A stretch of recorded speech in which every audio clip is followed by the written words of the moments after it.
Xoş gördük əziz dinləyicilər. Pokrovsk istiqamətində bilirsiniz ki, bir neçə gündür gərgin döyüşlər gedirdi.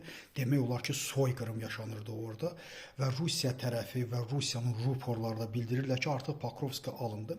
Amma dünənlərə sıxır-sıxır məlumat verdi ki, Pokrovsk istiqamətində hücum dayandırılıb, Rusiyanın hücumdan qarşısı alınıb və bütün ərazilərə Ukrayna tərəfi nəzarət edir. Yenə deyirəm, bu müharibə kənd müharibəsi, qəsəbə müharibəsi deyil.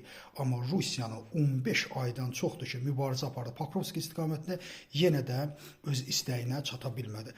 Bununla bərabər Rusiya isə əlbəttə yenə də Ukraynanın su elektrik stansiyalarına və digər stansiyalarına onlar da zərbə vurur.